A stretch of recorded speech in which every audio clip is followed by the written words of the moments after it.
Welcome to MMC news.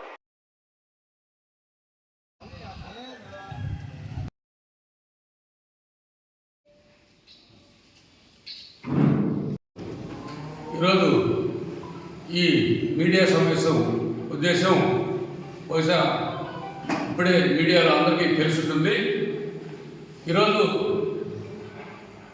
YCP వారు రాష్ట్ర వ్యాప్తంగా కరెంటు ఛార్జీలు పెంచేశారు అని ఆందోళన చెందుతున్నారు ప్రజల తరఫున మేము ఆందోళన కార్యక్రమం చేస్తామని చెప్పి కార్యక్రమంలో భాగంగా వెంకటగిరిలో సమావేశం నిర్వహించడం జరిగింది.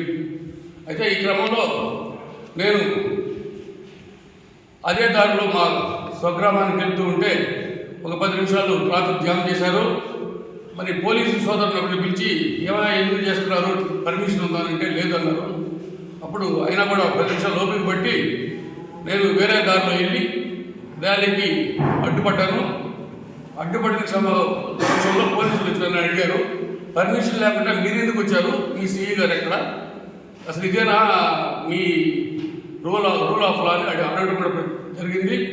ఆ క్రమంలో రామ్ కుమార్ రెడ్డి దగ్గరికి నేను దూసుకెళ్తుంటే కొంతమంది వైసీపీ అల్లరి మొక్కలు వచ్చి నాపై దాడి చేసేందుకు ప్రయత్నించారు. మరి జగన్ జై చంద్రబాబు సీఎం డౌన్ కూటమి నేతలు నశించాలి, అదేవిధంగా ఇదేమి రాజ్యం దొంగల రాజ్యం దోపిడీ రాజ్యం అంటూ విపరీతంగా నన్ను చూసి రెచ్చిపోయి ఆందోళన చేశారు. నేను వెళ్ళి రామ్ కుమార్ రెడ్డి గారు ఒకే ఒక ప్రశ్న వేస్తాను, ఆ ప్రశ్నకు సమాధానం చెప్పి పోటీ అని అడిగితే ఆయన సమాధానం చెప్పకుండా పక్కన ఇంకొకటి ఆ మార్గంలో వెళ్ళిపోయాడు. ఈ క్రమంలో కొద్దిగా తోపులాట జరిగింది. మీడియాలో కూడా వచ్చాయి. మరి ఈరోజు ఈ సమావేశం ఈ సమయంలో ఈ విషయాన్ని మా శాసనసభ్యులు కురుగుల రామకృష్ణ గారికి తెలియజేయగా ఆయన మొత్తం డీటెయిల్స్ తీసుకొని గత ప్రభుత్వంలో ఎన్నిసార్లు కరెంట్ ఛార్జీలు పెంచారు, ఎందుకు పెంచారు, మన ప్రభుత్వంలో ఏమైనా పెంచుంటే ఏ కారణం చేత పెంచారు అనే విషయాన్ని మీడియా ద్వారా ప్రజలకు తెలియజేయమని చెప్పడం జరిగింది. అందుకే ఈ సమావేశాలు పెడుతున్నాం. మరి విభజన రాష్ట్రంలో మొట్టమొదటిగా 2014-19లో చంద్రబాబు నాయుడు ముఖ్యమంత్రిగా ఉన్నప్పటి నుంచి 19 వరకు ఒక్కసారి కూడా కరెంట్ ఛార్జీ పెంచలేదు. 2019 సంవత్సరానికి జగన్ అధికారంలో వచ్చే నాటికి మిగులు కరెంటు రాష్ట్రంగా మన ఆంధ్రప్రదేశ్ దేశంలోనే మొదటి స్థానంలో ఉండింది. మరి అలాంటి దాన్ని కరెంటు సంపద సృష్టించడం చేతగాక, పాలన చేతగాక వాళ్ళ ఇష్టానుసారం అనుమతులు ఇచ్చేసుకుంటూ వాళ్ళ ఇష్టానుసారం వ్యవహరించడం పరంగా నష్టాల ఊపిలో కరెంటు సంస్థలు కూరుకుపోయాయి. దాని కారణంగా ఒకటి ఉంది, ఆ కరెంటు సంస్థ ఆ నష్టాలను కూర్చేదానికి ప్రభుత్వం సహాయం చేయొచ్చు. ఎలక్ట్రిసిటీ రెగ్యులేషన్ కమిషన్ ఒక అథారిటీ ఉంటుంది. ఆ అథారిటీకి ఈ డిస్ట్రిక్ట్ సంస్థలు అడుగుతాయి, మాకు ఈ విధంగా నష్టాలు ఉన్నాయి మా సంస్థలను అడుగుతాయి. మరి వాళ్ళు స్పందించినప్పుడు ట్రూ అప్ ఛార్జీల కింద కొంత వేస్తారు.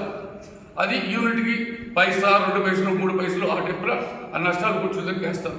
మరి ఈయనేం చేశారు, ఈ సైకో జగన్ గారు వారి మంత్రివర్గ సభ్యులు ఏం చేశారు, ఆ మంత్రి ప్రతి నెల ఇదిగో 2021 సంవత్సరం ఏప్రిల్ నుంచి 20 పైసలు ఒక నెలలో 20 పైసలు, 20 పైసలు, 63 పైసలు, 63 పైసలు, 55 పైసలు, 56 పైసలు, 55 పైసలు, అదేవిధంగా 67 పైసలు 2024 మార్చి దాకా 67 పైసలు అటు వేసుకుంటూ వచ్చి సుమారు 8 రూపాయల 20 పైసలు ఒక్క యూనిట్ మీద సామాన్యుడి మీద భారం పడింది. దీనివల్ల కొన్ని వేల కోట్లు ప్రజల మీద భారం పడింది. మరి ఇంత దుర్మార్గం చేసేవాళ్ళు ఈరోజు ఈతలకు వచ్చి చంద్రబాబు నాయుడిని, కూటమి నేతల్ని ఏదేదో గబ్బు పట్టించాలని చూస్తున్నారు. అదేవిధంగా ఇకపోతే వీళ్ళు చేసిన నిర్వాహకం ఏంటి, మిగులు బడ్జెట్గా రాష్ట్రంగా ఉన్న కరెంటు మిగులు రాష్ట్రంగా ఉన్న ఆంధ్రప్రదేశ్లో వీళ్ళు చేసిన ఏంటంటే పోలవరం ప్రాజెక్టు మరుగులు పడటం వల్ల దానివల్ల ఒక 5,000 కోట్లు. అదేవిధంగా విజయసాయి రెడ్డి అల్లుడికి బొగ్గు సరఫరా చేసిన దాని వల్ల వచ్చిన నష్టం 3,000 చిల్లర కోట్లు. ఇక సెకీ ఒప్పందం కారణంగా అదానీ ద్వారా 1,700 రూపాయలు లంచంగా తీసుకుని అమెరికా కోర్టులోనే కేసు పెట్టించుకున్న ఘనత ఈ వైసీపీ నేత సైకో జగన్ది. మరి ఈ విధంగా కరెంటు డిస్కమ్లని కరెంటు వ్యవస్థను భ్రష్టు పట్టించిన ఈ సైకోలు ఈ రోజు వచ్చి చంద్రబాబు నాయుడిని కూటమి నేతల్ని ఈ విధంగా రోడ్ల మీదకి వచ్చి 6 నెలలకే వచ్చి దుమ్మెత్తిపోయటం ఏమైనా సౌలుగా ఉందని చెప్పి నేను ప్రశ్నిస్తున్నాను. మరి రామ్ కుమార్ రెడ్డి గారు ఉన్నారు, మాజీ ముఖ్యమంత్రి తనయుడు, మాజీ మంత్రి తనయుడు. ఆయన ఏదో కొద్దిగా సంస్కారం ఉందనుకున్నాను. సంస్కారం ఉంటే నువ్వు పర్మిషన్ తీసుకోవాయా, పర్మిషన్ తీసుకొని డిఎస్పీ గారి పర్మిషన్ తీసుకొని ర్యాలీ చేసి లౌడ్ స్పీకర్లో ఏమైనా తిట్టు నువ్వు. అది సంస్కారయుతంగా నీ ఇష్టం వచ్చినట్టు పిల్ల సైకిల్ వేసుకొని నీ ఇష్టం వచ్చినట్టు ఈదుల మీద పెడితే చూస్తే జనాలు నాకొక్కడికే కాదు, నేను పార్టీ నాయకుడిగానే కాదు, నేను ఒక్కడికే కాదు, సామాన్య హైవేలో సామాన్య జనాలకు కూడా ఇబ్బందికరమే కదా. మరి నేను తెలియదు రామ్ కుమార్ రెడ్డికి అక్కడున్న పిల్ల సైకిల్ తెలియదు. సీసీ నాయుడు అంటే ఎవరో 43 సంవత్సరాల నుంచి పార్టీలో ఉన్నా నేను. 2 ముఖ్యమంత్రులకి కనుసరంలో పెరిగా నేను. 16 సంవత్సరాలు సింగిల్ విండో ప్రెసిడెంట్ ఉన్నా, 3 సంవత్సరాలు మార్కెట్ కమిటీ చైర్మన్ ఉన్నా. సీసీ నాయుడు ఇక్కడికి వస్తున్నాయంటే ఏమైనా అడగొచ్చు కదా, ఆయనలో మర్యాద ఉంటే. నేను మర్యాదగానే మర్యాదగా మాట్లాడి ఒకే ఒక సమాధానం వచ్చిన సమాధానం చెప్పి రామ్ కుమార్ రెడ్డి గారు అది అడగదామని వెళ్ళాను నేను. మరి ఆ క్రమంలో పిల్ల సైకిల్ నా మీద దోషులు దిగి నా మరి దౌర్జన్యం చేశారు. ఇది చట్ట వ్యతిరేకం. దీని మీద నేను ఇప్పుడు చట్టపరంగా కేసు నమోదు చేసి చర్యలు తీసుకునేదానికి ప్రయత్నం చేస్తూ ఉన్నాను. శరవణ భవ వర్క్ యూపీవీసీ మ్యానుఫ్యాక్చరింగ్ తయారీ, UPVC mosquito, UPVC Windows, UPVC partition మరియు అల్యూమినియం పార్టిషన్, అల్యూమినియం విండోస్ మరియు aluminium mosquito.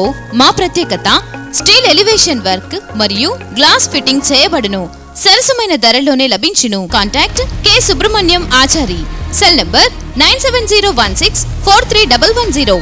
Nellore road Nagamandiram ఎదురుగా వెంకటగిరి టౌన్. శరవణ భవ.